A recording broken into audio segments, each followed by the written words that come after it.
الحمد للہ رب العالمین۔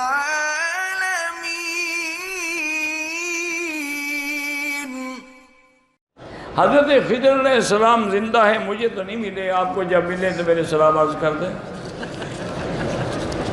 اللہ کے بندے، آپ کو تکلیف کیا ہے؟ بھلا حضرت خضر زندہ ہیں یا فوت ہو گئے، آپ کو کیا تکلیف ہے؟ اگر زندہ ہوتے تو حضور کی خدمت میں حاضر نہ ہوتے، سرکار دو عالم پہ کلمہ نہ پڑھتے۔ عیسیٰ علیہ السلام تو اتریں گے تو حضور کی شریعت پہ چلیں گے اور حضور کے روضے میں دفن ہوں گے، تو خضر علیہ السلام زندہ بھی ہوں اور کلمہ نہ پڑھیں؟ یہ تو لوگوں نے بنا رکھا ہے کہ جی فلاں دن فلاں بزرگ کو ملے تھے، فلاں کو ملے تھے۔ کہتے ہیں جی کہ حاملہ عورتیں جو ہیں اگر سورج گرہن ہو تو باہر نہ جائیں، یہ جاہلوں کی رسمیں ہیں، ہندوؤں کی، اس کا اسلام سے کوئی تعلق نہیں۔ اچھا، ایک عورت اگر ایک ایسی جگہ بیٹھی ہوئی ہے، سورج گرہن ہو گیا، وہ نہر کے کنارے کپڑے دھو رہی تھی، اوپر تو چھت ہے نہیں، اب کیا کرے؟ کہاں جائے؟ ایسے مسئلے گھڑتے ہیں، لوگ اپنا عقل لڑاتے رہتے ہیں۔ اصل یہ ہندوؤں کا مسئلہ ہے۔ اگر لڑکی خلا لیتی ہے، اس کو حق المہر ملے گا، حق المہر نہیں، وہ سب کچھ جو اس نے لیا ہے وہ بھی واپس کرنا پڑے گا خاوند کو۔ عورت جب خلو لے گی اس کو سب واپس کرنا پڑے گا، حق المہر لے چکے وہ بھی واپس کرنا پڑے گا۔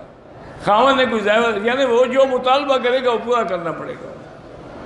کہ چاند کو اور سورج کو جب گرہن لگتا ہے، سورج کو خسوف کہتے ہیں اور چاند کو کسوف کہتے ہیں،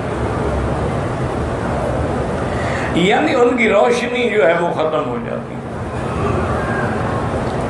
آج کا سائنس تو یہ کہتی ہے کہ زمین درمیان میں آ جاتی ہے، لیکن ایک حدیث مبارک میں ہے کہ حضور صلی اللہ علیہ وسلم نے اپنے صحابہ سے پوچھا کہ تم لوگوں کا جاہلیت کے زمانے میں، یعنی اسلام لانے سے پہلے کیا عقیدہ تھا کہ چاند گرہن کیوں ہوتا ہے، سورج گرہن کیوں ہوتا ہے، کیوں اندھیرا ہو جاتا ہے؟ تو انہوں نے کہا حضور ہمارے ہاں عقیدہ یہ تھا کہ لحیات احد او لموت احد، یا تو آج کوئی بہت بڑا آدمی دنیا سے مر گیا ہے جس کے غم میں چاند سیاہ ہو گیا،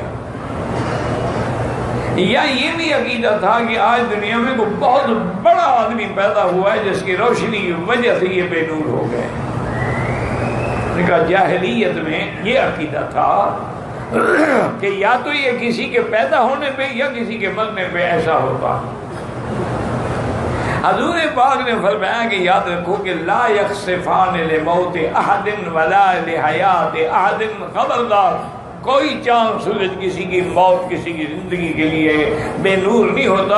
ان الشمس والقمر آیاتان من آیات اللہ یخوف اللہ بہما عبادہ، سورج ہو اور چاند ہو یہ سب اللہ کی مخلوق، اللہ تبارک و تعالیٰ اپنی مخلوق کو بے نور کر کے اپنے بندوں کو ڈراتے ہیں کہ اگر میں اتنا بڑا نورانی قرہ جو ہے اس کو بے نور کر سکتا ہوں تو تمہاری کیا حیثیت ہے؟ تو یہ دراصل اللہ کی نشانیاں ہیں، اللہ کے آیات ہیں، اللہ تبارک و تعالیٰ اس سے اپنے بندوں کو تنبیہ کرتے ہیں۔ اسی لیے حکم ہے کہ اگر ایسا کوئی واقعہ ہو تو فوراً آدمی جو ہے وہ نماز میں یعنی کسوف میں کھڑا ہو جائے اور اس وقت تک وہ نماز پڑھتا رہے جب تک کہ چاند کھل نہ جائے یا سورج ہے تو کھل نہ جائے، اور ایک رکعت میں دو تین رکوع بھی وہ کر سکتا ہے، یا رکوع کر کے پھر کھڑا ہو گیا، پھر پڑھنا شروع کر دیا، پھر رکوع کر کے کھڑا ہو گیا، پھر پڑھنا شروع کر دیا۔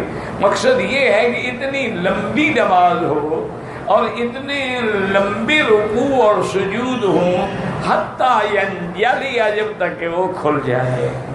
تو الحمدللہ چونکہ یہاں تو اللہ کی رحمت سے ایک بلد اسلام ہے، ایک بلد الامین ہے، یہاں قرآن و سنت کا اللہ کی رحمت سے نظام ہے، تو یہاں جب بھی کوئی ایسی بات آتی ہے تو سنت کے مطابق ہر مسجد میں نمازیں پڑھی جاتی ہیں۔